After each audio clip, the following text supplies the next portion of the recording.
Okay, so on behalf of Chicago Torah Network, I welcome you to our second annual Taste of Rosh Hashana event.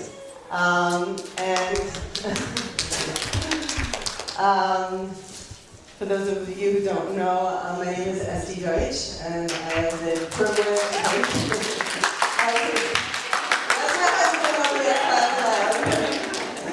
I have the privilege of being the director of the women's division, and it's just so exciting to be in a room with such amazing, fantastic women. So thank you so much for coming out tonight.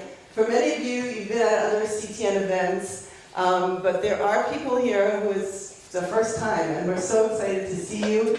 And so I encourage everybody, we'll have more time at the end to schmooze and walk around, so go home with a new friend. There's some beautiful people here, okay?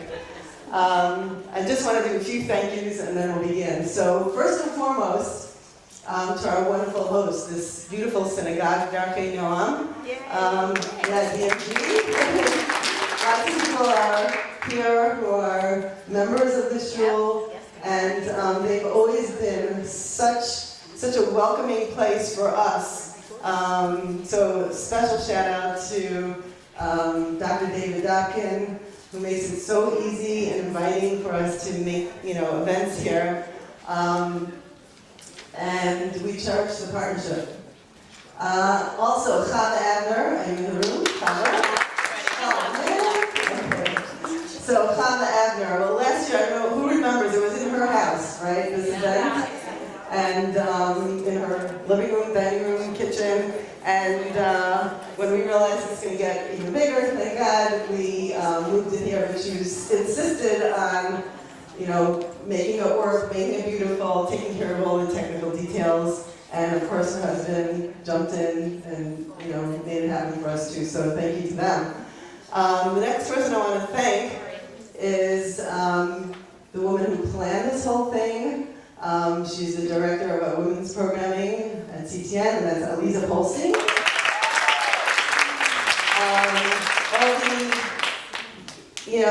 Any event that Aliza has done has always been meaningful and fun. That's her. I think that's your mantra.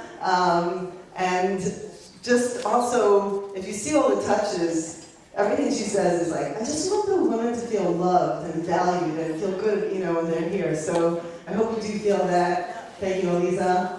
And the next person I want to thank is somebody who, I would say she's the quintessential leader. Somebody who never needs to be asked, doesn't wait, just jumps in, whether it's a big thing or a little thing. Our very own Robin Loeb.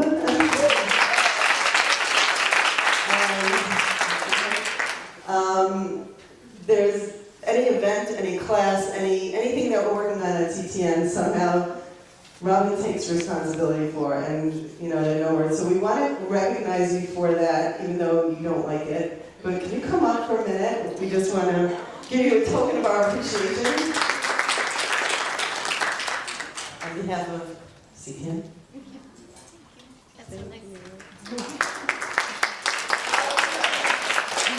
Platters were done by Robin, so we really have a lot to thank you for. Aliza baked everything. Robin was behind the scenes. Okay. There's also somebody in this room who we can't have any event without her either, because she is the wisdom and she gives it the flair, and that is Laura Martyr. She's the co-director of our Young Jewish Professionals Division, and makes us look good. So thank you, Laura. And then there are our participants, women in the community who just, have participated in our events and then said, we want to help out, we want to be at the next event. And I just want to point out two of those people, very amazing, Michelle Malowitz. Michelle. And Susan Sokol, where are you, Susan? So much. And then last but not least, a huge thank you to our guest speaker, and that's Renee Chardin, who came all the way from Israel to do this. with lots of prep work, as you can see. And she'll share with us her story, her recipes. Thank you so, so much for sharing with us. And just want to end on this one more note. You'll see before you we have these round challahs, and the question is why round challahs for Rosh Hashana. And there are a lot of beautiful symbolisms. I just want to share one thought, and that is, or maybe two.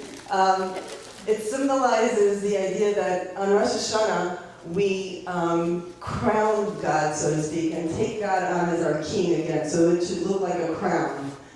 So that's the thought behind that. And then the other idea is it's symbolic of a Shana, a year that's a cycle. So it's round, but you notice that it's a little higher in the middle because we hope that every year, especially this year, coming up, should be just a little bit higher than the previous year.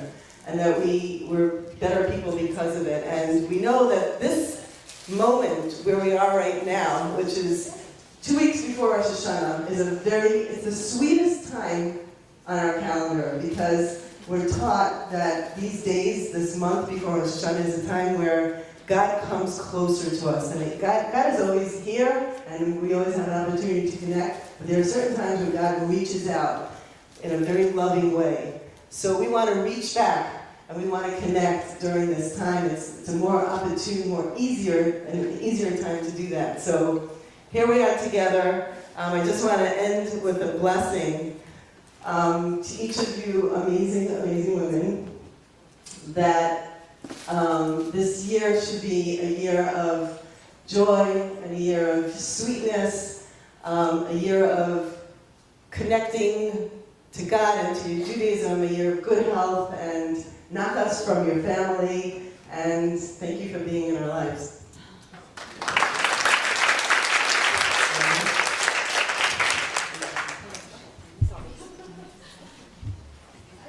Hi everybody, thanks for coming. I'm Lisa Holstein. And first of all, two things I just want to say before I get started with introducing our guest, Renee. And that is that SD made all of these challahs, 7 of them.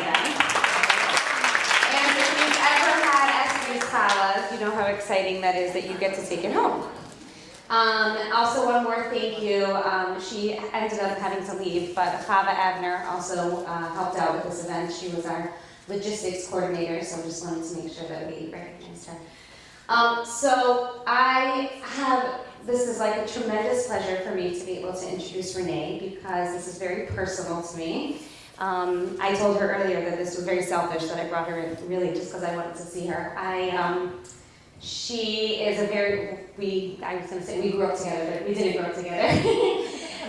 My mom and Renee are very, very good friends, and Renee watched me grow up is really the opportune words. So it's very, very special to have her here, and I grew up on her cooking, so I can tell you that this is really an extraordinary opportunity. And what she doesn't know is that I have my own little cookbook at home, like handmade, that I've collected recipes over the years, and I don't know, 20% of the recipes in there say Aunt Renee's this, Aunt Renee's salad, Aunt Renee's the faux shrimp one. You know what I'm talking about? It's really good. So we are so glad to have you here. It is so special to have you here, all the way from Israel, from the old city in Jerusalem. And without further ado, I introduce you. Well, that's mommy, probably. I don't know where I'd be. Somewhere in Alabama. All right. So I'll give my own little welcome. Welcome, everybody. I'm very happy to be here. I see some familiar faces and some faces that I hope will become familiar. Can you hear me okay? Okay. What's that? Did you switch back? On? Am I on the mic? No, this is on. Oh. Yeah. I can talk pretty loud though. And I just want to thank Eliza for all that you did, and Essie for all you did, and everybody else that helped make this night possible. They did a lot of schlepping and cooking and shopping and phone calling to make this night happen. And it shows in the beautiful tables we have here tonight. And Michelle, thank you very much. Where are you? Michelle? Michelle, me? Oh, Michelle, yes. She's going to be at the book table at the end. I want to thank you personally. Sure. And I also have to thank my husband, David, my king, who lets me leave Jerusalem, encourages me to leave Jerusalem so that I can meet wonderful women like you and women who want to make a difference in their homes and their communities. And I'm thrilled to be a part of it for a taste of Rosh Hashana in Chicago tonight. Are we on? Can I see this? Sure.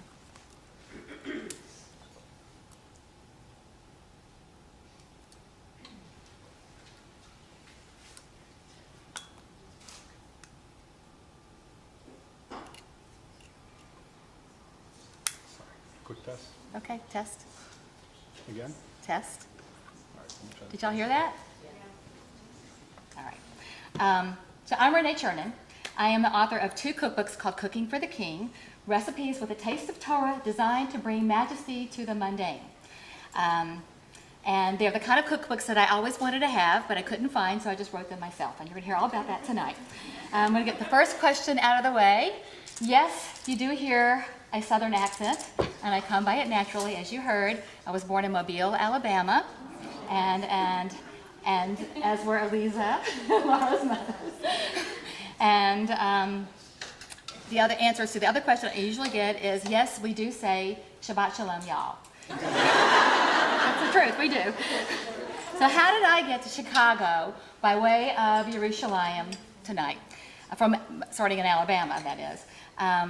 So that's what we're going to talk to you about tonight, along with 3 yummy recipes for Rosh Hashana, of course. And I hope that what we talk about tonight will help you to build a bridge between the daily tasks of running our lives and our ultimate purpose as Jewish women. And what is that purpose? To take the mundane and make it majestic. Rosh Hashana is the holiday of majesty, moving from mundane to majesty.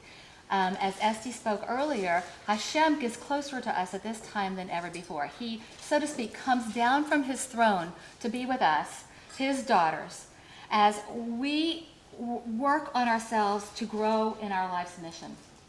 And on the days of Rosh Hashana, along with the trumpet blast of the shofar, he ascends back up to his throne, and we affirm that he is our king and we are his people.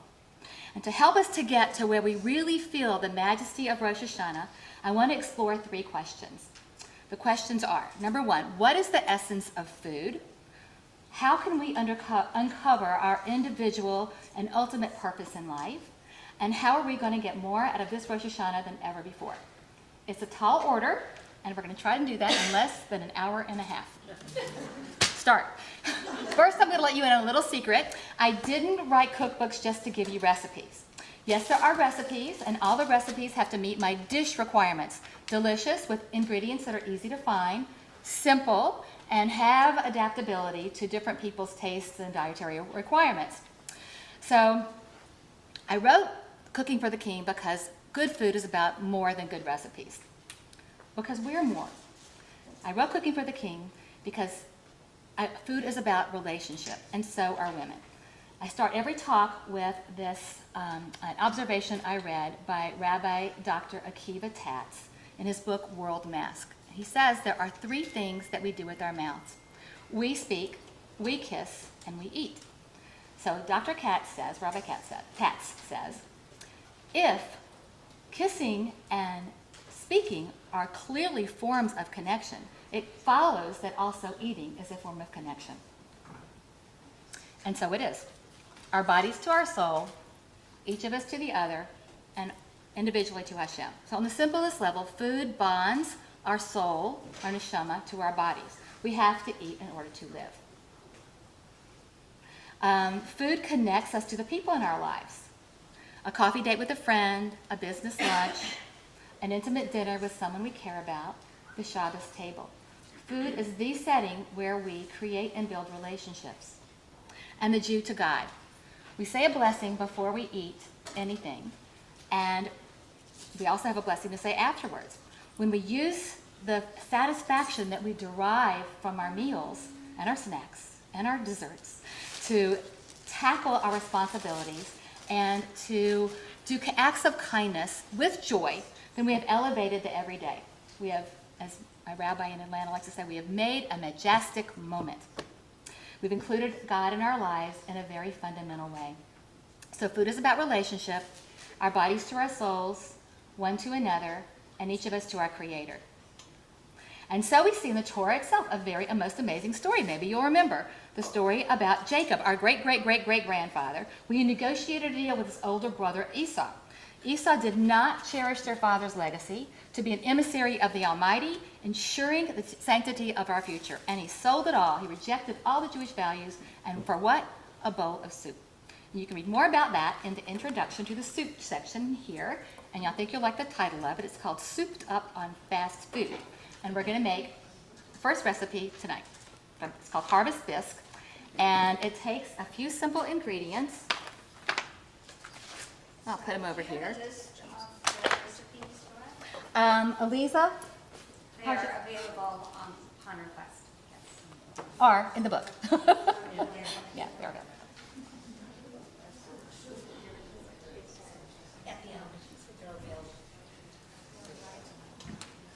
Okay, so we're going to take a gourd,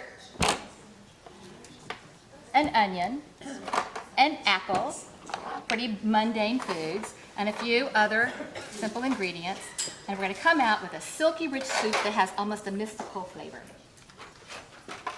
All right, so I want to tell you first a few cooking tricks. First of all, let me get my recipes. Okay. Okay. First thing I do is I take a butternut squash and I stick it in a 325-degree oven for 15 minutes. Now, why do I do that? Because cutting a gourd like this is really dangerous, if you've ever tried to cut a butternut squash. So I've done that with this one, and I want to show you what happens. Let's see how it really happens. The knife goes through it so easily. Have you ever seen that before?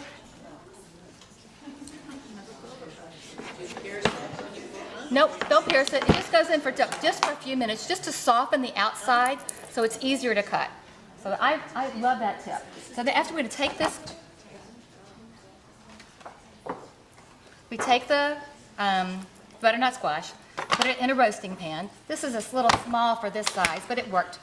And put some water in it, and then you're going to put it in the oven for about an hour until you can just take a fork or a little knife and it pierces very easily. I'm going to come out with this.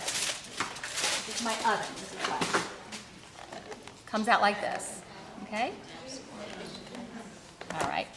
And while that is cooking, you can cut up your onions and your apple. I have a trash can down here. Keep things nice and neat. And I love questions. Ask me questions. Do you cry when you cut onions? Actually, sometimes I do.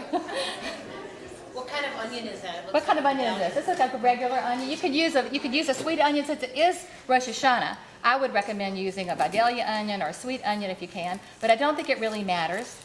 It just will add a little bit of sweetness to it. And the number one trick I have about cutting onions is use a sharp knife. That's pretty much the number one trick I have about cutting anything. It makes your life so much easier. This knife that I use is not an expensive knife. I got it off Amazon. It's a thank you. That's it, Victronics.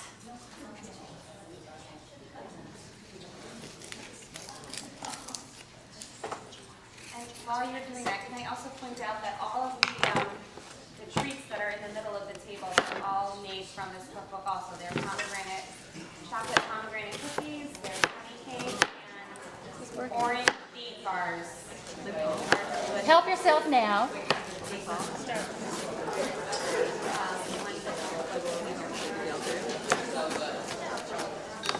All those recipes can be found in the cookbook as well. Is everything par? Everything is par. Is that working? Pretty cool.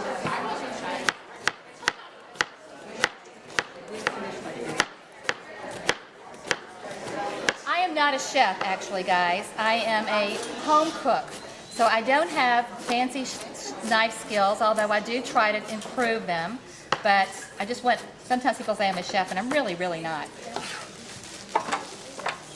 Now, the apple, I'm not going to peel. You can peel it, but you don't have to peel it. It is washed, of course. I think if you peel it, the soup will just be a little bit creamier. But I don't have a peeler here. This? I don't know. What did you say the orange thing was? It's oatmeal orange date bars. Date, like, Every one of the recipes in the cookbook has one of the simanim, the special foods we eat on Rosh Hashana we're going to talk about later. So every one of the recipes is either a sweet recipe or has one of those special foods in it.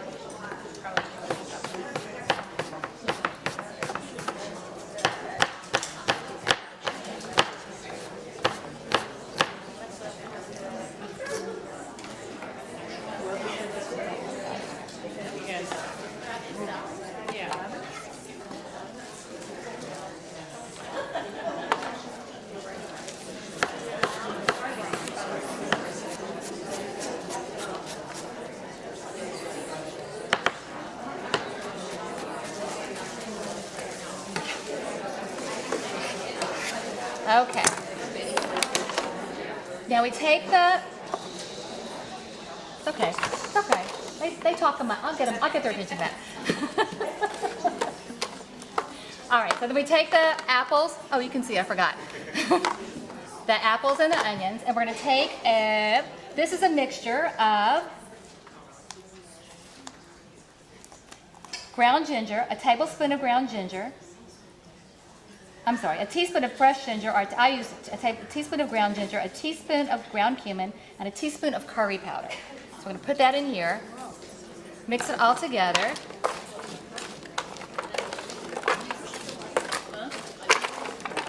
And then we add a 1/4 cup of orange juice.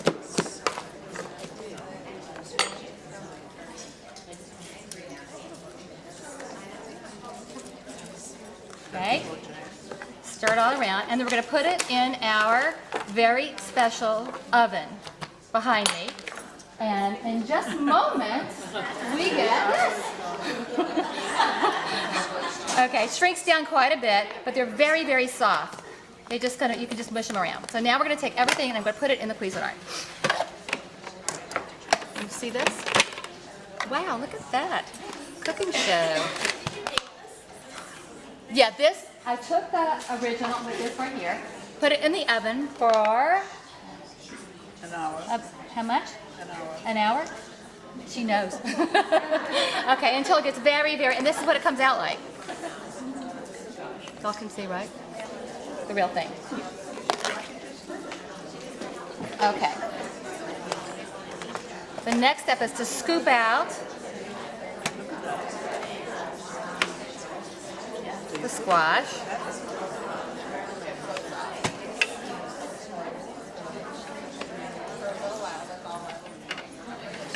The soup goes together really quick. It's a lot of cooking time, but you can do a ton of other things while it's cooking.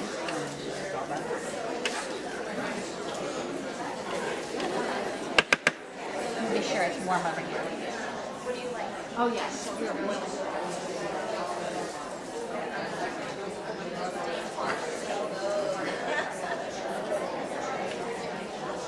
Someone asked me earlier if you could just use a zhuzher with this. You can put it all into a pot and use a zhuzher, the immersion blender. And I haven't done it like that. The liquid is not going to go into the Cuisinart, so it's not so dangerous to do it like this. This is just going to be the apple and the butternut squash apple mixture.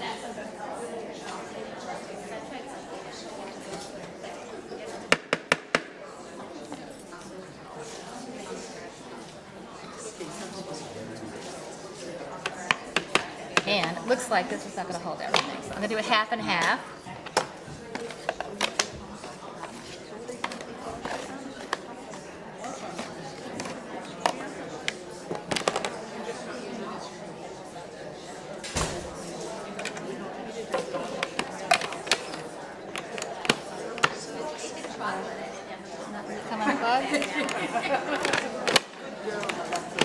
we did check this earlier.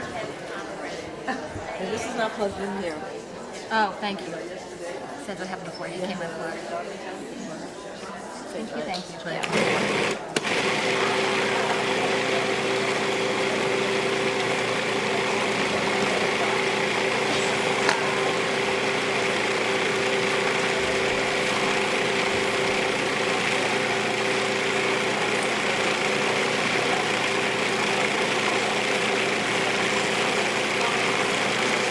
Long time.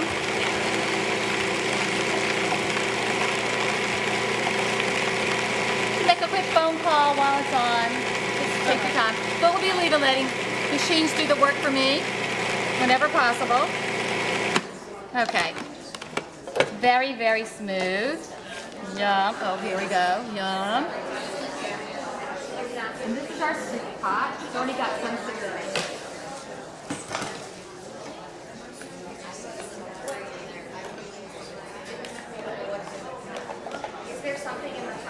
There's already some soup in the pot from before because we're making a double batch. So everybody can have a taste.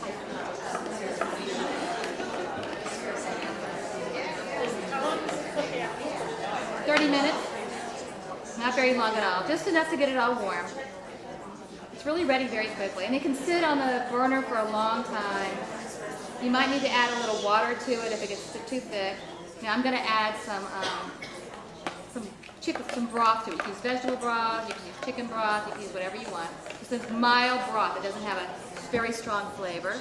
So we've got 3 cups over here, and I'm only did half of the squash, so I'm only going to do half of the 3 cups right now.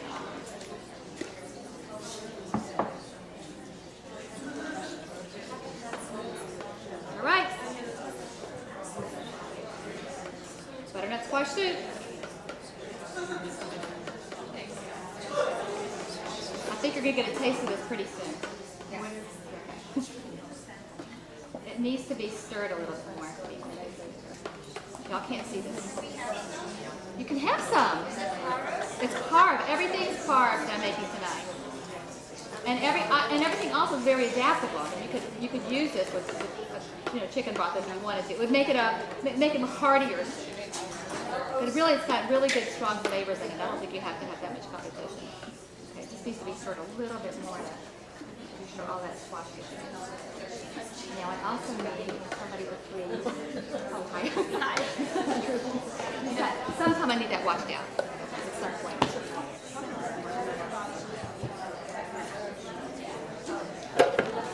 Okay, do you think you'll make that?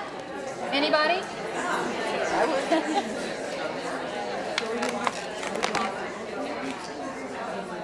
I wonder if I should make the other part of it. Elisa, do you think I should make the other half just so there'll be enough for everybody? Yes. Okay, so I gave her the Cuisinart. I'll do it back again. Oh, I didn't put any pepper in.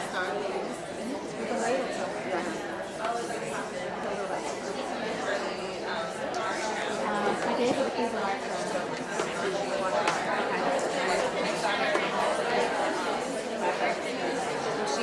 Are we gonna keep it? What's that? Should I take this?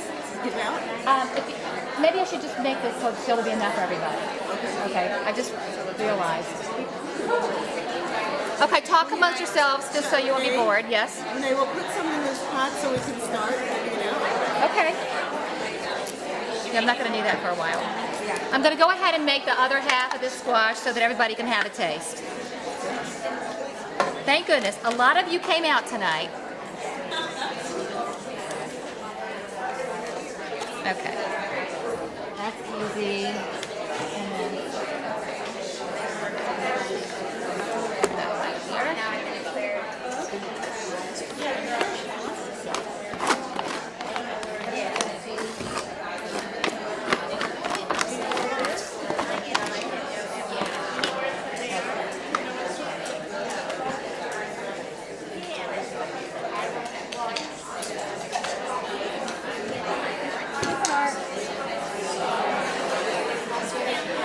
okay.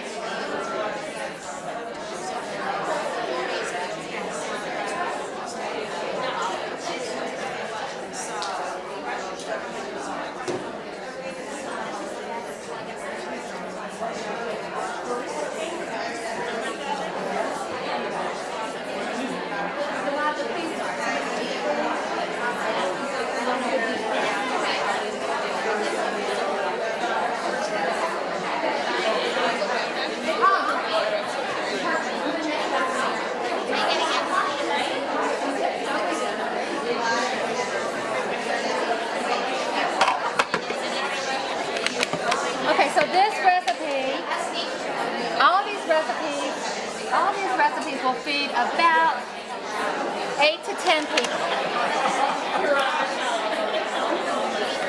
Am I on? No, I'm not on.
Oh, this. Okay. It just. Does he have a microphone? Should be, yeah. Can I have it, that one? I'll just.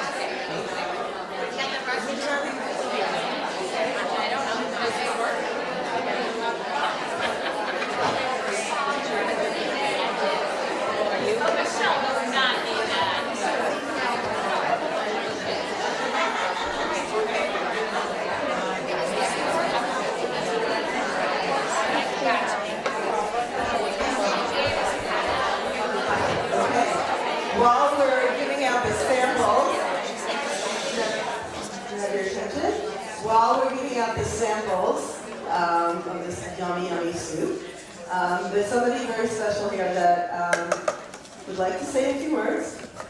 We asked her to, so that's why she would like to. So while you're tasting it, more soup is coming, so everybody will be ready. But I would just like to say one word. Michelle walked into my life, and my life has been changed forever.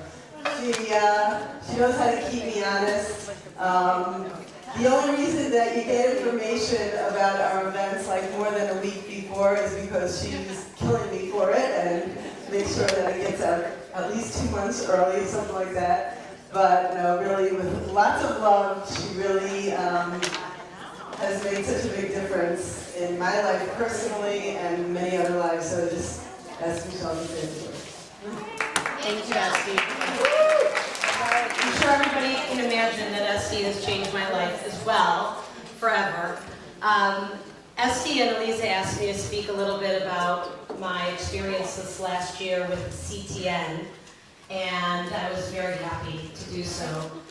CTN has had such an incredible impact on my life and my family's life. I came to CTN because I applied for the JWRP Israel trip, and there are a lot of women in the room who I went to Israel with, and a lot of women who I've met from that program. But that's only where it began. The past year, I've attended, I think, almost every program that CTN has put together and have been very involved. My family has gotten involved with CTN, and what's been so impactful that I can actually see is that my kids are really starting to show just how much the impact has had on our lives. My son just left as a freshman for college, and he's going to the Chabad every day. He went for services on Friday night. Nobody else showed up for services. He was there for services. And he's already met with several other rabbis at school. My daughter and my son and my husband and I went to a program that was recently done just for teenagers. And I wasn't sure how they would feel about it, and when we left, they both said how much they enjoyed just being with people who they felt comfortable with and could talk to and could ask questions of Rabbi Deutsch and to just be as a family and enjoying this journey together. It's really showing in our lives, and it's been wonderful. It's such a sisterhood, such an incredible group of women that I feel so close with. Everybody that I've met, I've formed an amazing friendship with and had so many opportunities to strengthen both my faith, but also my passion and my feelings for my faith and my community. And I really feel very fortunate to have had this opportunity to have met Esty and Rabbi Deutsch and Lisa and Robin and Laura and all of the other Mashi, all the other Devorah. Where's Devorah? I know you're here. So many wonderful women and so many wonderful opportunities. I really encourage everybody to get involved here, get involved in your own community. On the table, you're going to find a list of some upcoming events that Esty let me type up. And hand out tonight, so you have at least September and October, a lot of wonderful opportunities. Also want to remind everybody that the Shabbat Project and the Great Chicago, or the Shabbat Project's Chicago Challah Bake is coming up. There are a bunch of us, including Masha over here, and Stacy. We're on a committee together working on that challah bake, and we hope that everybody is available to not only come out and bake, but also to volunteer. And, well, I'll let you come up and talk about that. So, thank you so much for everything that you do. This is 1 year anniversary of the Taste of Rosh Hashana, my first introduction to CTN's programming, outside of Rabbi Katz's wonderful classes, which we really, really enjoy. He's not doing those. When are they going to happen again? So, really excited for all that there is to come. Don't forget to keep asking Elisa about all the other programs that are coming up, or Esty. Thanks, everyone. Have a good night.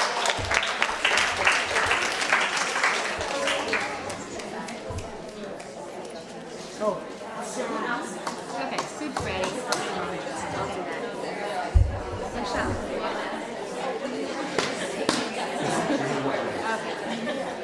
All right, now you can hear me. Now we're going to get to the meat. Everything's hard except for what I'm going to say. Okay, so whenever you're ready. Is it working? Okay, okay. So part of the reason that I'm here tonight is to tell you how I got from not liking to cook to Cookbook Arthur. So most of my life I didn't like cooking at all. Eating, yes. Cooking, no. But that began to change about 20 years ago. 20 years ago when I had never heard the term Shomer Shabbat. 20 years ago when I knew not one non-rabbinic person who kept kosher. 20 years ago when I was a complete kitchen klutz with much better things to do than shop and schlep and cook and clean. And among those things that I had to do was exploring myself as a Jewish woman. So that's how I ended up at an Atlanta Scholars Kollel, where I lived at the time, class on Jewish feminism. It was right up my alley. The presenter was smartly dressed, articulate, refined, role model material for sure. She spoke of the ingenuity of the Jewish women that came before us and the responsibility that we bear as their daughters. I was really surprised to learn that these women were Sarah, Rebecca, Rachel, and Leah, our great-great-great-grandmothers. A paradigm shift was about to take place. For the first time, I learned that the Jewish woman is the #1 predictor of the future success of our nation. For me, and maybe for some of you, and for millions of Jewish women out there, this is a big secret. I learned that this woman, who had the appearance of a CEO of a Fortune 500 company, did not sit in a glass and steel tower at a polished oak desk.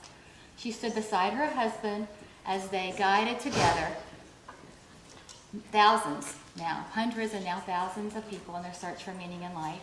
She became my Rebbitzin, Becky Tversky, who guided me and counseled me on the publishing of these cookbooks. It was she and the wonderful people of the Atlanta Scholars Kollel who showed me that meaning, purpose, a life with God at the center and not me was what I was really searching for. And I had other teachers. Mrs. Rachel Miller of Yerushalayim said something I think about every single day. We Jewish women have a special prayer we say, thanking Hashem for making us kirtzono. Baruch atah Hashem Elokeinu melech haolam she'asani kirtzono. Blessed are you, O Lord our God, who created us according to his will. This word kirtzono means his will. Then there's a midrash that says man was created after God consulted with the angels, but woman was created by his will alone. The Hebrew is a holy language. If we look into these words, we can learn a lot more about what they're trying to tell us. So this Hebrew word, kirtzono, shares a root with the same word, sinor, which means conduit, our channel. So what does this mean to us? It means that we are the channel that God uses to connect our world to his. As we go about our everyday activities, we are actually a living, breathing channel through which Hashem's blessings flow from above into the protected walls of our home and into the lives of those whom we love in everything we do, at home and at work, and every phone call and email, and every interaction, every floor we sweep, every load of laundry, every doctor's appointment, and in every dish we prepare. Those things that preoccupy us and seem to take us farthest away from holiness, that is our greatest opportunity. And this is a basic concept of Judaism. Knowing it and nurturing it has made me really happy, and I think it will make you happy too. Majesty is hidden in the mundane. So too with keeping kosher. The Ramchal, Rabbi Moshe Chaim Luzzatto, who lived 300 years ago and whose survived writings are still relevant to us even today, says something that made me deeply appreciate this mitzvah of keeping kosher.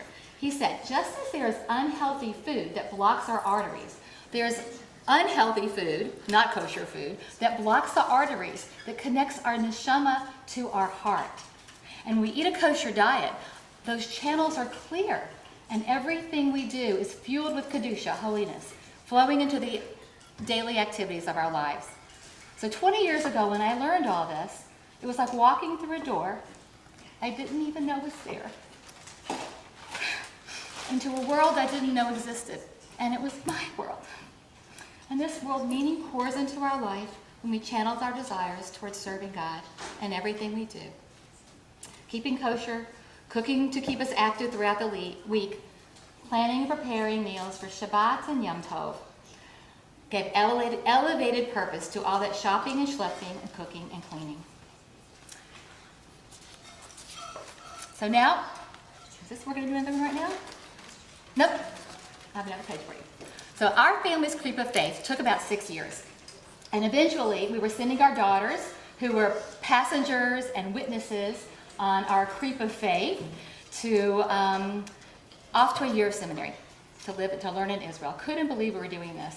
And before they left, they asked for a cookbook of our tried and true recipes. So I saw this as a great opportunity. I could give them our recipes and I could put in there all these little essays I love to write about all these three relationships I talked about earlier.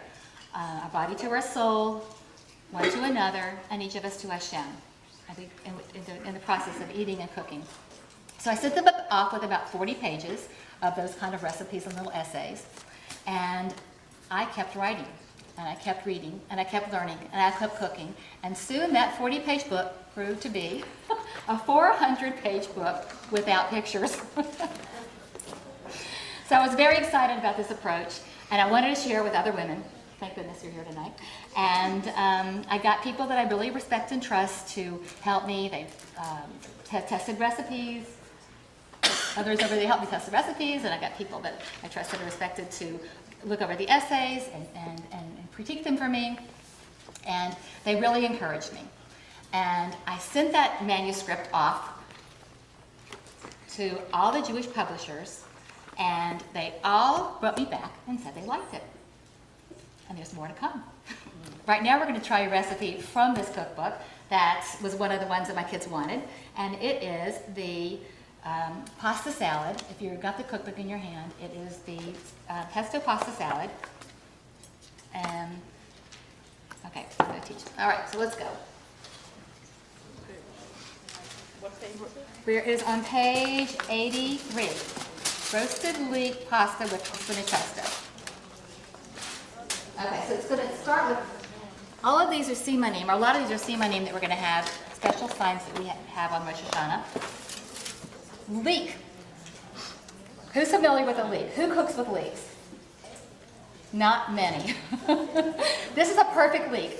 This, when you shop for leeks, look for ones that are a little bit thick and straight at the end. Some of them are bulbous, and those are more tough, and they're also a bit more bitter. And some are very, very thin, and you don't get a lot of leek with that. And already we have to cut off so much of this for these. Okay, so we're gonna cut off most of the green part, and you're left with this. And then we have to wash it. Generally, leeks are full of sand and grit. So I'm going to show you how to wash the leek the best way that I've learned. We just cut it lengthwise 4 times. Drop it in some water. I'll bring the water over here so you can see. I swish it around with a little soap. I'm not using soap tonight because I want to use the leek and I can't rinse it. But swish it around with a little soap. And if there is a hard core in the middle, get rid of it. I've cooked with that too many times and nobody could eat. Just get rid of that part. And normally you're just going to try and separate all the leek layers. These are very clean leeks, I got to tell you. I found. What's that? It's America. 10 years ago, when I used to live here, they weren't so clean, but I guess they've gotten clean now. All right. So in this recipe, we're going to take these leeks.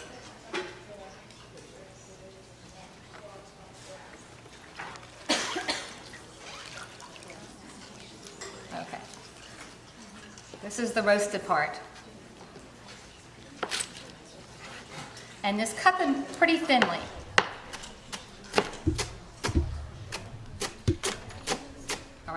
Already wants to be roasted. Pop it in there.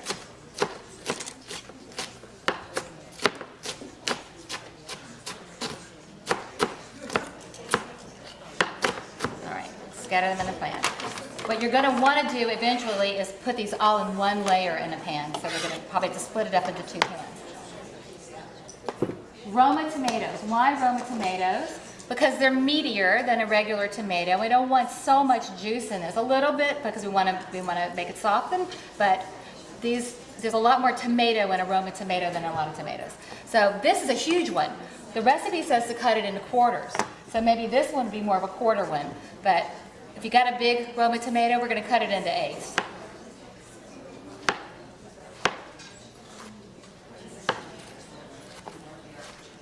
Okay, so that's going to go into the pan. I'll cut off the... Okay. Oh, look, I already have some. Oh, another part. I already had some cut. Huge zucchini. We're going to cut cut these in matchstick size pieces, and they're really not matchstick size when you see what matchstick means. So we cut it in 4 sections. So when you see a recipe that says matchstick, this is really what it means. It means just really more the shape. Julienne would be the thinner version of this. That would be really more matchstick size. Okay. Got that? Okay. That's going to go in the pan, the whole thing. Carrots, also matchstick the carrots.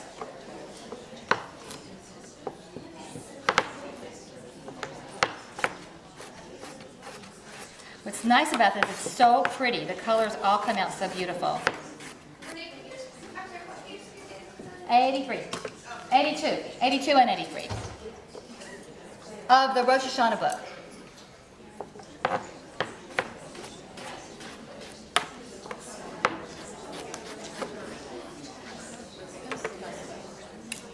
Go. Oh, and the pepper. Here's the pepper. Watch out with the pepper. Everybody seems to like this, really, to cut a pepper without seeds. You cut it like this around the edges. You end up with not having to get rid of any of those seeds, yucky seeds. Right?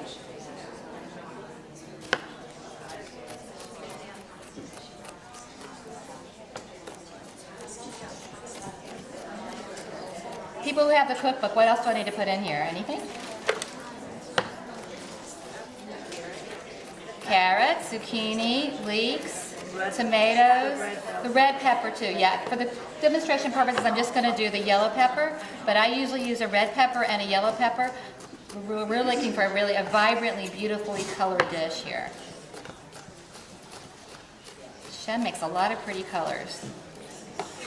Okay. We're going to take some olive oil and salt. You can measure if you like. Probably most people are like me. They just kind of, unless you're a good baker. Bakers measure, and I'm not a baker. Oh, I guess I did come with a couple bakers. Little olive oil. Toss it up.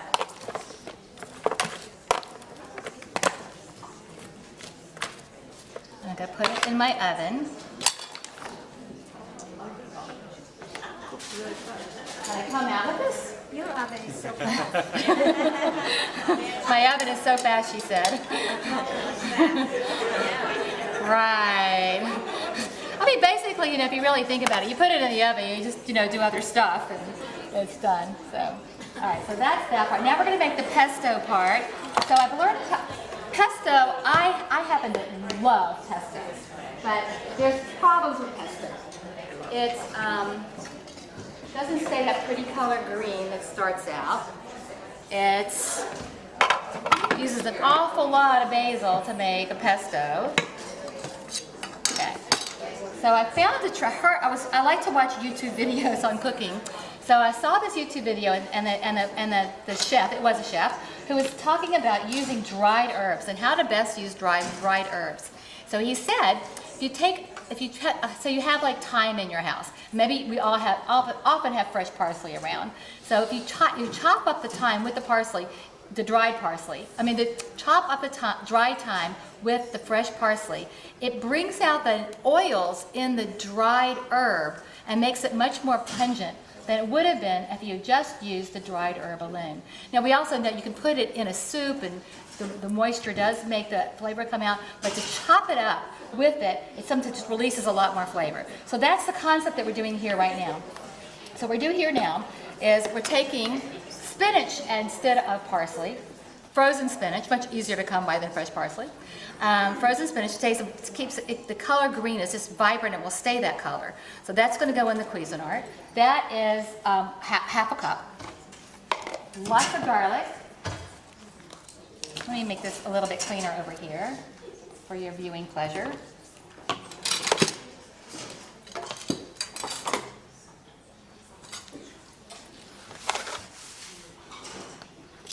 Okay.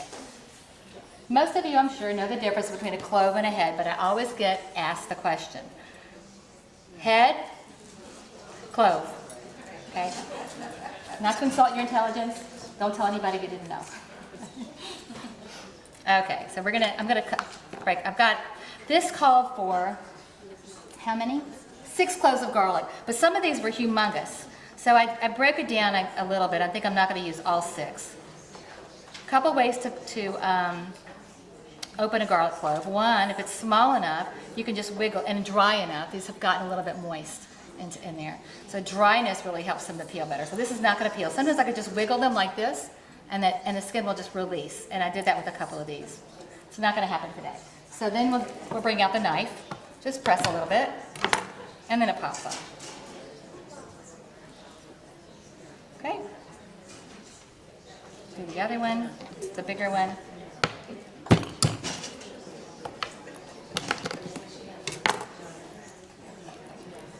Off with the skin. Of course, you guys don't do this anymore, right? You can just buy garlic already peeled, right? We don't have that yet in Israel. Okay, so I'm going to use a little bit less than it called for because you see how huge they are. 2, 3, 4. And the top is over here. Now we're going to add the basil. I've already measured this. This is exactly what it's supposed to be. This is 2 tablespoons of dried basil. And we're going to add, it says, 1 to 2 teaspoons of kosher salt. Start off with 1.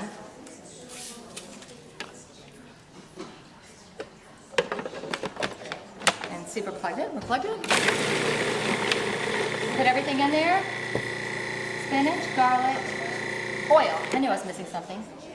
1/4 cup of olive oil. I think I may already have it. So, do it like that.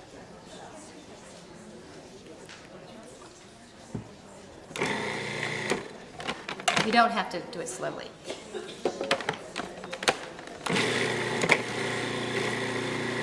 All right, that's going to make the pesto. Now, we'll assemble it. It's really pretty. I like to use bow tie pasta because bow ties makes it seem fancy for some reason. My kids actually said it's really kind of not fancy, but I still think it makes it fancy. It's Rosh Hashana. We're supposed to have our best clothes on, so bow tie pasta. You can use penne pasta. Those are the ones I recommend the best for this because it holds the pesto. And it's not too much competition for the vegetables.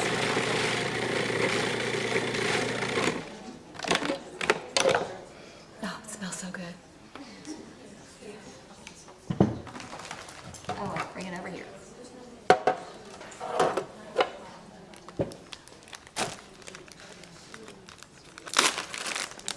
So this is 2 boxes of pasta. This feeds a lot of people. For you. And since the pasta has been made earlier, I'm going to soften it with a little bit of olive oil. If it comes straight out of the pot, you won't have to do this. But that's a good trick just to know. If you have all this assembled separately, then you can just toss it together. Just add a little bit of olive oil first to make it smoother. Okay.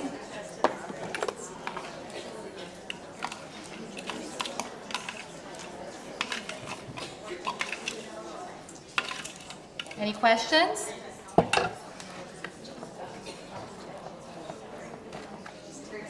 Anybody want to come up here and do this?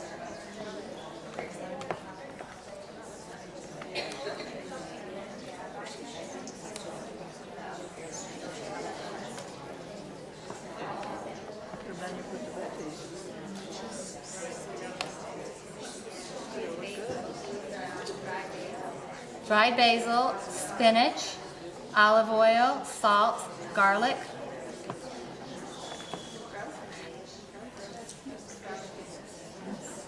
Could you use frozen basil? You probably could. I mean, you could. The dried basil, because you would have to use more frozen basil if you did that, because I don't think the dried basil has more punch to it. What about fresh basil? You could use fresh basil. You could definitely use fresh basil. You would probably need to use about 1/4 cup.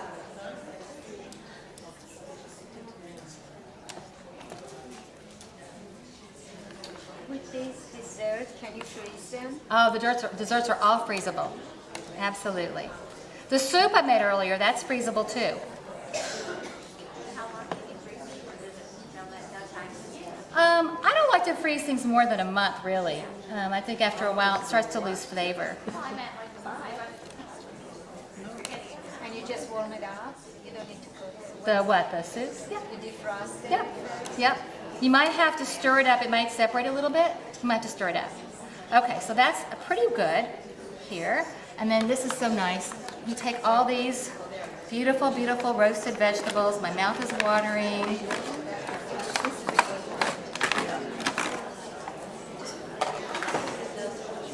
You can serve it just like this if you want to. Sometimes what I'll do is I'll put half of it in and toss it, and then top it off with half of the vegetables, just for the stunning look. Okay. Are you going to serve this? Yes, and I want to take it around to show people how to Okay. This is bow tie pasta. You can use whole wheat pasta. You can use gluten-free pasta, I suppose. And also sometimes you can, like just the vegetables are a wonderful side dish, just vegetables. Yeah. And you could add chicken to this, you could add feta cheese to this, you can put pine nuts on top of it, you can do so much with this recipe.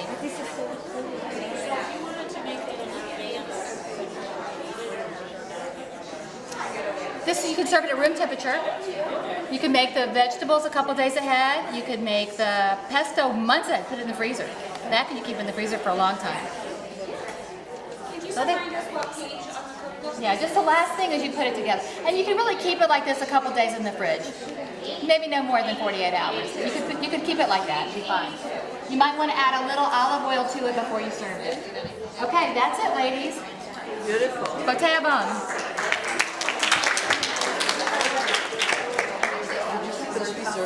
Yeah. Yeah. Okay, I'm going to clean up a little bit because I don't like a mess. Include that.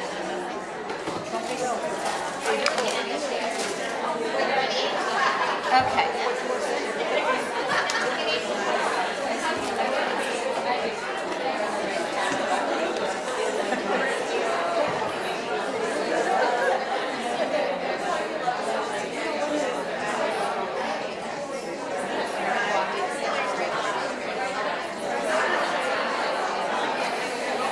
There are 2 of those.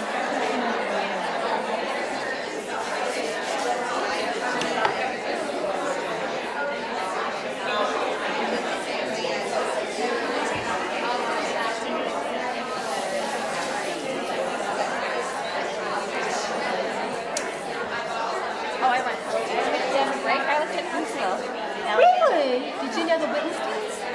No, probably they might have left it for you then. Oh, no, but then I go to Wow. I had my cousins live there, Greece, Marty and I don't know where they went. Probably the conservative. My cousin was there, Sydney and Gail Green. How long were you in Huntsville? And then I went out back on my first year of college, and then after that we moved up here. All the Alabamans around here. It's amazing.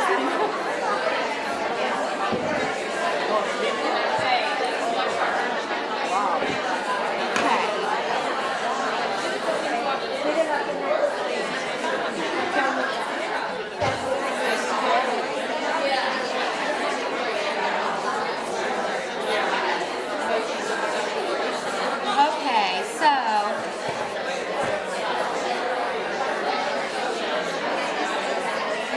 I sent my 400-page book off to all the publishers to publish, and I had such high expectations. No, can't hear me? Hello? Can't hear me? Can? Okay. Bring it a little bit closer to you. Right now? Like this? That? Great. Okay. So nothing like this had ever been done before.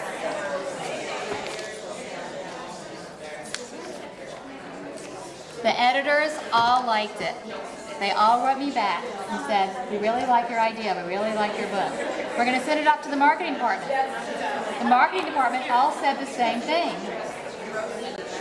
Nothing like this has ever been done before. And we're not going to try it with somebody we've never heard of before. They said, women want either a beautiful, tempting, practical cookbook, and they'll read something else for intellectual and spiritual inspiration.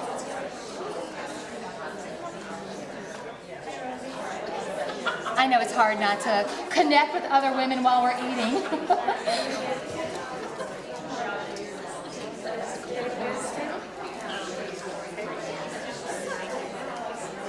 So,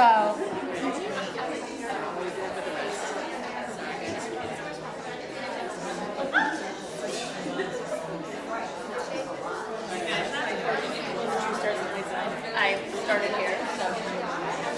how is it? You like it? Does it need more salt? No? Just take it.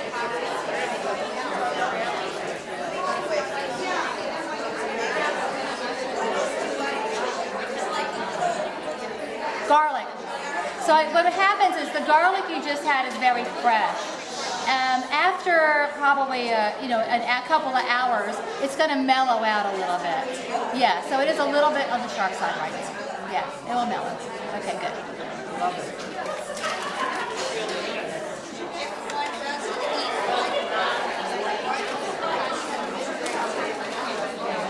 I'm not really well versed on what other kind of pastas there are, but like a whole wheat, you could use a whole wheat pasta. I mean, right, right, right. It does need something kind of substantial.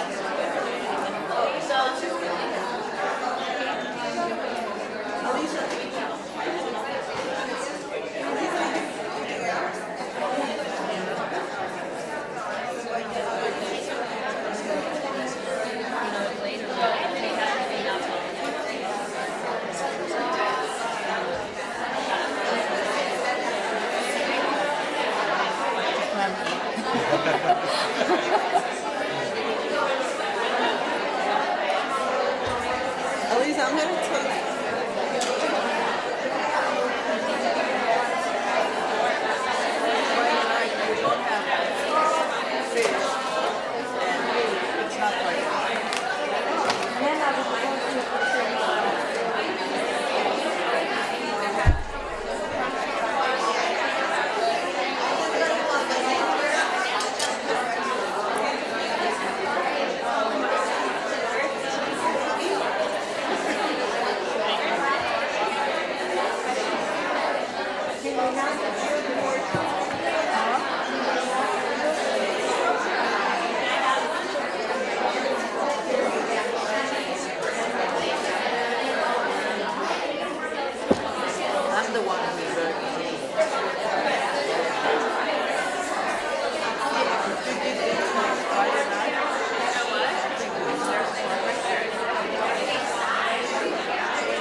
Share a little bit more of my story with you now, if you're ready.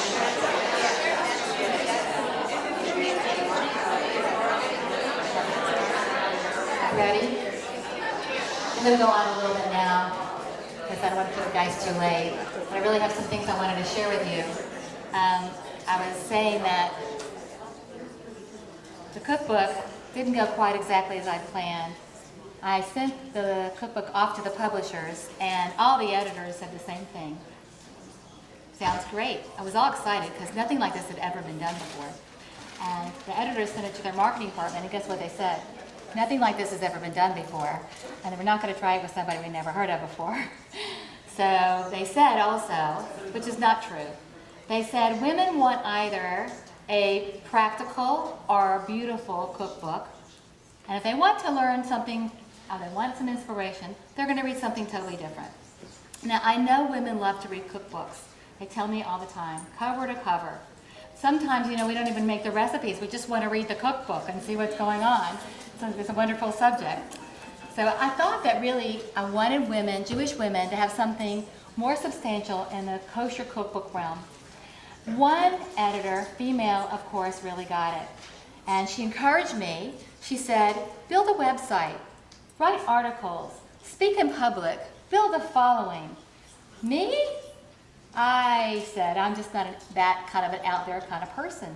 I never imagined speaking in public like this. When she said that to me, I still felt like the kid in 7th grade who was afraid to even raise her hand. So I shelved that idea for about a year until Hashem intervened. When I was homebound with a broken foot, Baruch Hashem, that's when I started my website, thekosherchannel.com, and that's when I learned HTML coding in order to do it. That's when I started writing articles, and lo and behold, they got published. And then moving on, I kept the kosher channel was really and writing articles was really my focus for a while. Still, the cookbook sat there all by its lonesome self, and my daughters and I gave it for wedding presents. So that was the extent of it. But then proving that Hashem gives us exactly what we need at exactly the right time, I heard of a new publisher in Israel who had not had the chance to turn me down yet. So, in life, I've learned that baby steps will almost always get us where we want to go more effectively than trying to do too much too fast. So I took a baby step. I had a smaller idea. I said I was going to do something for Rosh Hashana. We'll take out recipes that are perfect for the holiday, that have the special foods that we like to have then. And I'll write articles that have something to do with Rosh Hashana and those special foods. I'll put creative tips in there. I'll make all the recipes straightforward, and I'll try to put it in a beautiful, affordable 100-page book. And I pitched that book, and just a few days later, the editor called me back and said something I'd never heard before. Okay, let's do it. And so on June 13th, 2013, 6/13, I held the first copy of Cooking for the King in my hands. And this went into the second printing the next year. And then the next year, we printed the holiday for Hanukkah, the cookbook for Hanukkah. So many people ask me how Cooking for the King came to be. And that's not really the reason I shared it tonight. I shared it because I want to share something about you. I know a secret about every single one of us. We all have an inner yearning to make a difference. It's in our Jewish DNA. It may be something, talking in public like this, it may be something in your family or community, it may be something that you and God will only know about. But I just want to encourage you, keep the dream, don't give up. It may take a decade, it may take a lifetime, but you are here for a purpose. Whatever your dreams, get advice, rethink, refine, redesign, pray, and repeat. And that's how my dream to build a bridge between the day-to-day tasks of running our lives and our ultimate purpose as Jewish women came to be. And I want to bless you that each of you will uncover that light that only you can shine. And you will always be living a life you love. Okay, that's what I really wanted to share. Now we're going to make another recipe. We're going to make the final recipe of the night. It's called the Shana Tova salad. But before I do it, I want to explain a little bit about the Simanim and how we're going to get more out of this Rosh Hashana than ever before, because that's why we're really here. Okay, there's a saying, everything comes after the beginning. The way we enter the new year is a signal of how we want the year to be. We may have lots of people to accommodate in our lives for the holidays. We may be alone in our attempt to make something really meaningful and special. Whatever it is, we can feel overwhelmed. Rebbetzin Esther Baylor Schwartz has a great take on it. She says, we don't say it's too much. We say it's so much. So much blessing. So many days to get ready for it. And God forbid we should get overwhelmed and get lost and feel burdened. Hashem has a lot of good in store for us. We have to be open to it. So that's why we have to have a plan. I call it a two-pronged plan. One is the practical. We make our lists. We get our clothing, we take the tags off, we be sure the shoes feel good, we invite guests, we plan menus. The second thing is even more important. You have to look for inspiration. You have to have a plan of how you're going to be inspired for the holiday. And be on the lookout for any vulnerabilities. Remember, man plans and God has another plan, and that's the one we got to go with. So when things go awry, and they will, look at it as an opportunity for introspection. That is what this Hebrew month of Elul is all about. And I advise you to ask for help. Pay for it if you have to. Pray for it no matter what. In every challenge, Hashem is standing by your side, cheering you on. God urges us to ask for everything and anything, even something so simple as finding a parking place, to something so great as the deepest longings of your heart. When we ask Hashem for all these things, we're acknowledging that He is King of the universe who can do anything. His ability to give is without limit. So God is waiting to hear your voice.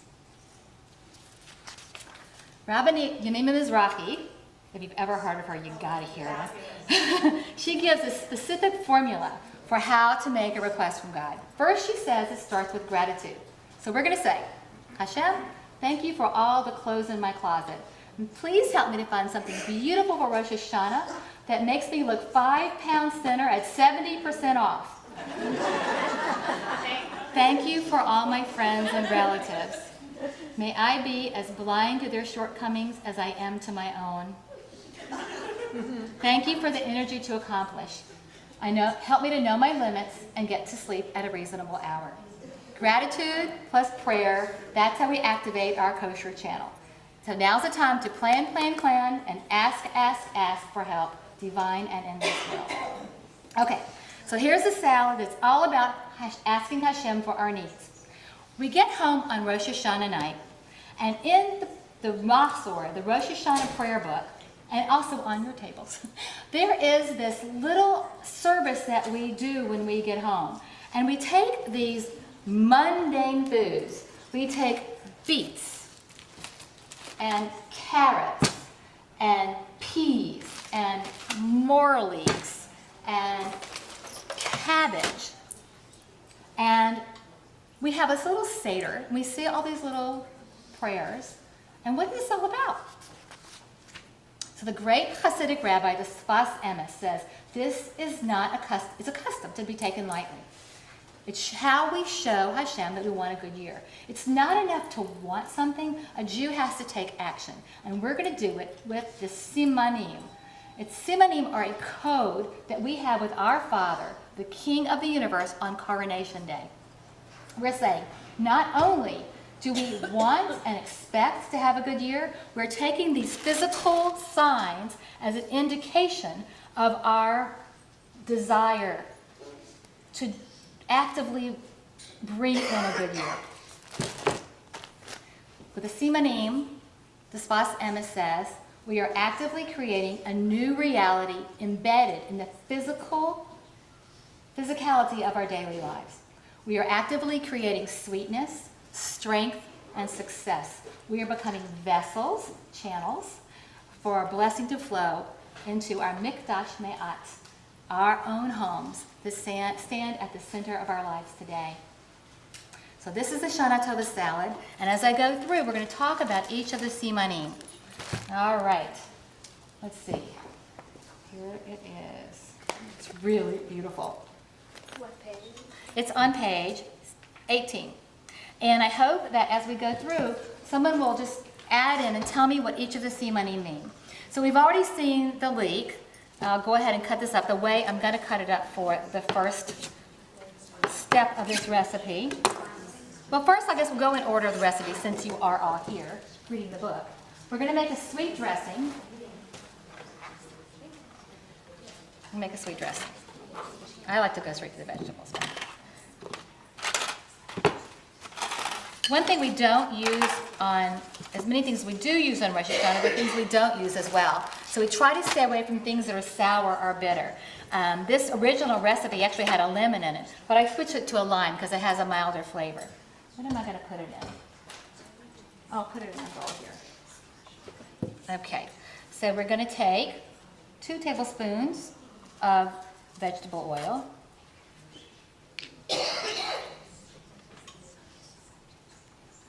Okay. The juice of 1 small lime. This is something we don't get in Israel, is limes. I really miss them a lot. And I'm just going to use my fingers and squeeze it in there. You can use a fork, you can use and you can actually use bottled lime juice if you have to.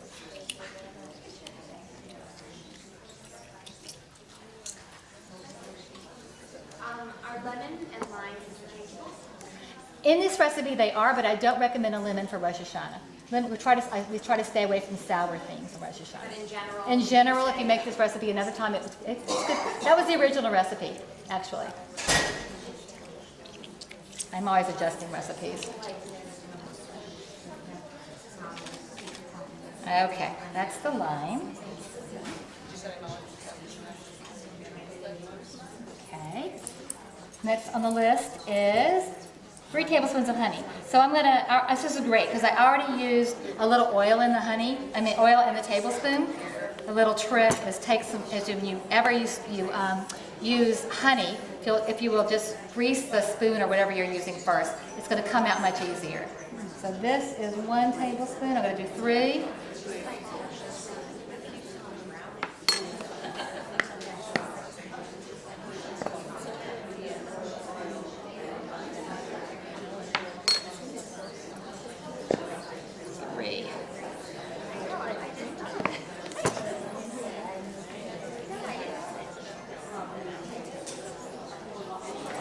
Okay. And raspberry, really, you can use other things, but raspberry really adds a really great flavor. Someone said they like plum, they wanted to use plum. I like raspberry. So we're going to use 1 tablespoon of raspberry. You can use fruit spread or jam, not preserves, because preserves are lumpy and it won't work so well in this recipe.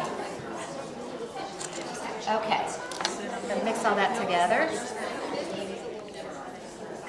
This is cinnamon, salt, and black pepper. I already mixed it up together.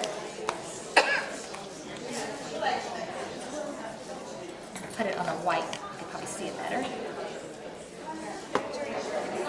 Okay, and you want to get it nice and smooth. And then we'll set it aside until... I wonder if somebody could rinse out the freezer, not for me. Let's see. Oh, Deja? What do you need? What do you need to clean? Yeah, can you please? Thank you.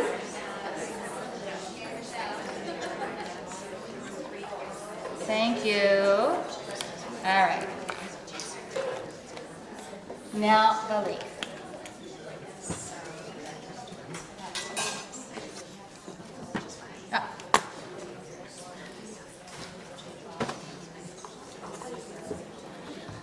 We are going to fry up some leeks, as we say in the South. Make it pretty again.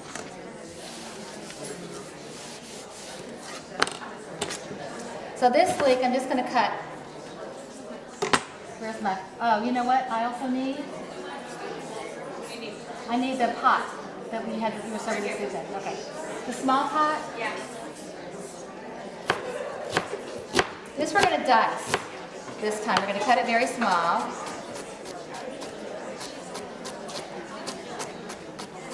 Put it on the burner. Yeah. Is it clean? It's clean? Yes. Okay, great. Thank you.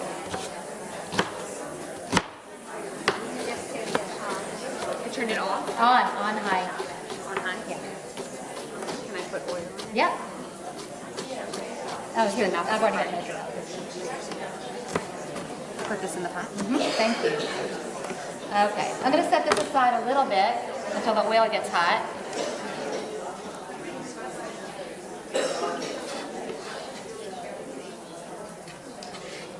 So what are leeks a symbol of?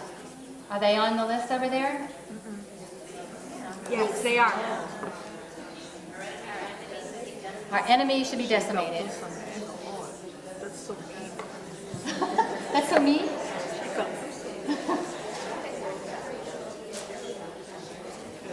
So leeks, the word in Aramaic, let's see, I've got it right here.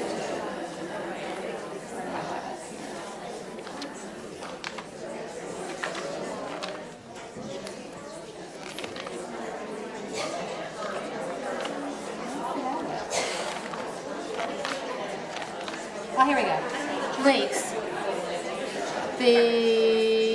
In Aramaic, the word for leek is karti, which means cut off. So we say, may our enemies be cut off or decimated. All right. So that's the chopping piece. I don't know the chopping piece. I think it's over here. I don't need it. You don't need it? Ready. It's ready. Sorry. I'm sorry. Great. Want me to put this in? But I'll do it. Yeah, I want to explain what I'm doing. Okay, so I've got oil here. It's ready to go. Hot oil. Yeah, ready to go. And we're going to put these leeks that I had cut up earlier, chopped up, and show what they look like. Very, very small. And we're going to put it in the oil. And this, I just want to tell you that you need a slotted spoon. This will cook on high for maybe 3 to 5 minutes before that starts to brown. And once it starts to brown, it happens very quickly. So I'm just going to keep my eye on it. Somebody can remind me about it if I forget, or I look like I forget. It'll be the first time. All right. So that's one.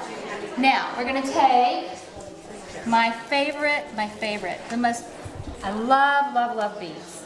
So I've already peeled this beet. What are beets? Beets.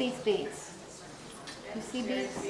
Yep. Yes, so beets, the word in Aramaic was the time of the Gemara, the Talmud was written. That was the common language. So that's why a lot of these are common language.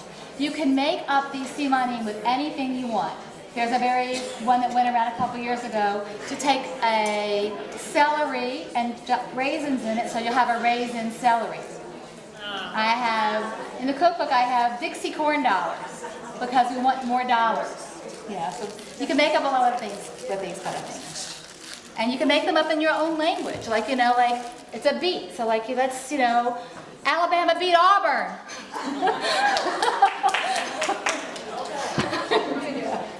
Okay, so beets are also, we're giving Hashem signs, and Hashem gives us signs. I just want you to know. We know that carrots are good for our eyes. We're going to do carrots in a minute. If you've ever cut a carrot down the middle, you'll see that it looks like an eye. I don't know if you can see it. But it has like the lighter outer ring, the darker inner ring. When you look, let me go check this. Beets are excellent detoxifiers. They detoxify our body. They're very good for our intestines. And if you look at it, it looks like our intestines. It looks like our insides. So, different things. Those are the things I know. That's the things I know. All right. I think I'm going to wait to do the beet because there's an order to this so that I don't get the colors all running together. And the beets obviously have the strongest color. So we're going to do, cabbage is already peeled, already shredded. I'm going to put it in a bowl.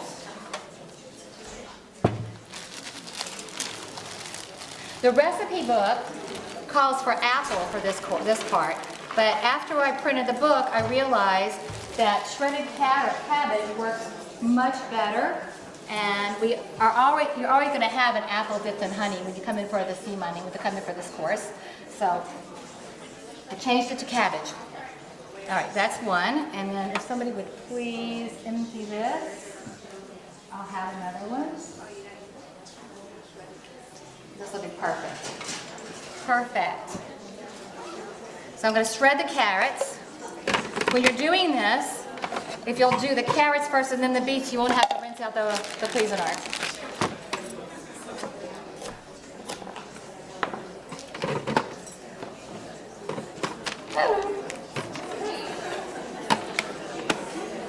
I'm not plugged in.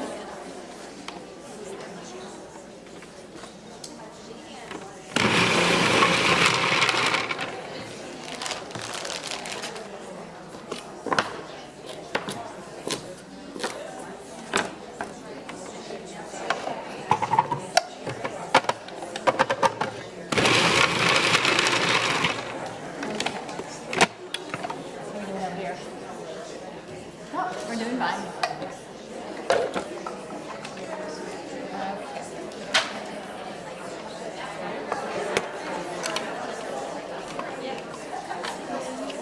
Then I'll do the beads. And I don't even have to rinse it out because they'll end up being the same color anyway, because the beads are very overpowering. Y'all really might want to watch this. While you're doing that, if everybody wants to just pick up their challah and look underneath, there's one person on each table who has a sticker underneath their challah. One person at each table should have a sticker underneath their challah. And if you do, we have a delicious door prize for you that Michelle will be handing out. So Michelle is coming around.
Here's what you're going for, ladies.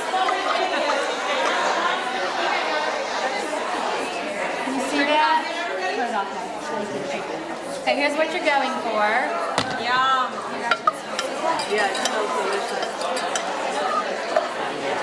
Can everybody smell that?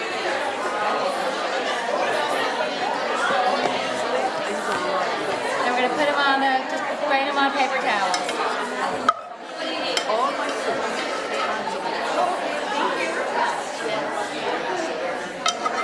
It's a very, very... Okay.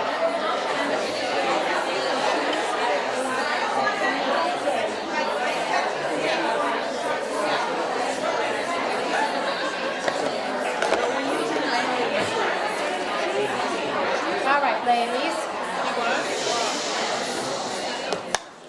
Now we take the dressing, we're going to pour it. I've got 2 batches here. I've got 2 batches of everything, so everybody will get a taste. Just going to put a little, you just want to moisten it. You don't really need to do a whole lot. Oops, that's a whole lot. All right, so you are the queen in the kitchen. And we're just going to toss it with the salad dressing, just enough to get it moistened. In fact, I'm going to pull some. Okay. So where's the dates? I'll show you. We're going to do it all. How much in advance can you make this salad? You can shred all the vegetables a day or 2 ahead of time and toss it with the salad dressing. I would do it right before serving, but I have done it the day before. I have tossed it the day before. The meat doesn't turn everything. Well, you keep them separate. Keep them all separate in separate containers. The beef's going to color everything. Okay, so now we assemble. we have a pomegranate also. So, actually, I need another bowl.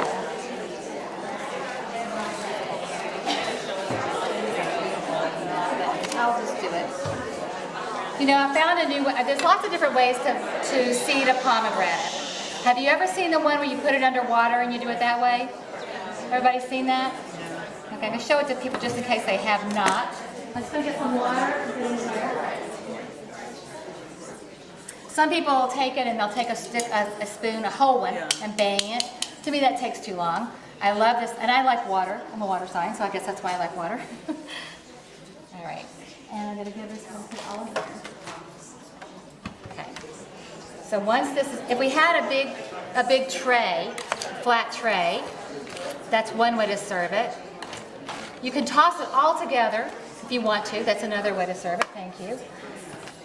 So we'll do the pomegranate now. Okay, if you take it in water and break it apart, what happens is the membranes float to the top and the seeds float to the bottom. So that makes it very easy to separate. And you can just pull the membranes off and you have the seeds at the bottom. Okay? So I've already done that with one. So I have all the seeds I need. Just wanted to show you that trick in case you were. The kids like to do that. You know, it kind of keeps them busy. They like to play with anything with water. All right, so I'm going to try something I haven't tried before. I'm going to use my hands now. I'm going to mound it up.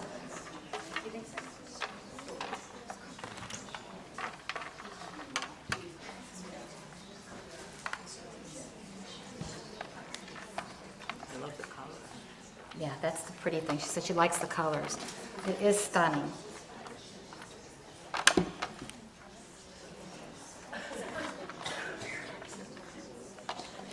You could use white cabbage or purple cabbage with this recipe. I like the white for the contrast.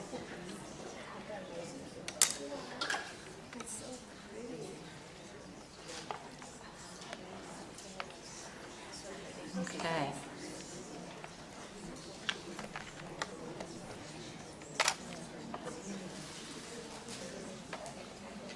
Okay. Wipe my hands again. So glad I put some of these. All right.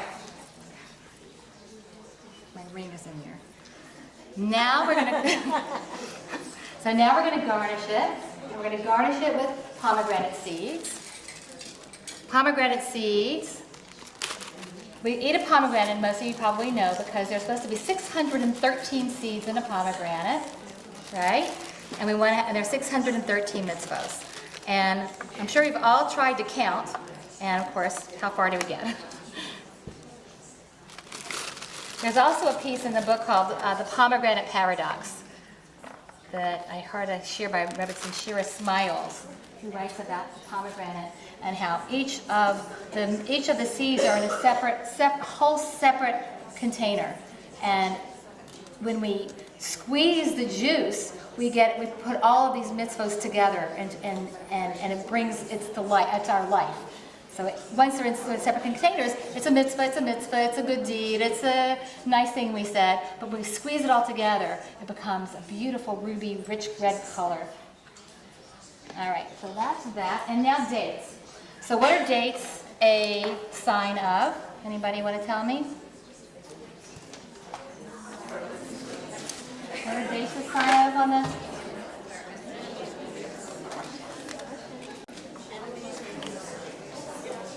All about our enemies, huh?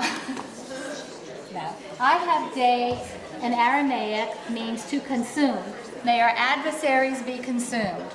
All right, so we could say, may this entire meal be consumed. All right, so also dates, for any of us single ladies out, any of you single ladies out there, may we have a lot of very sweet dates. All right. If you coat your knife in a little bit of oil first, it won't be sticky. The dates are going to stick to your knife otherwise. Like they stuck, but they'll come right off. I love this trick, you know? Anything to make life easier, right, in the kitchen? And if you buy pitted dates, you're even better. Repeat what you said for the date, what the dates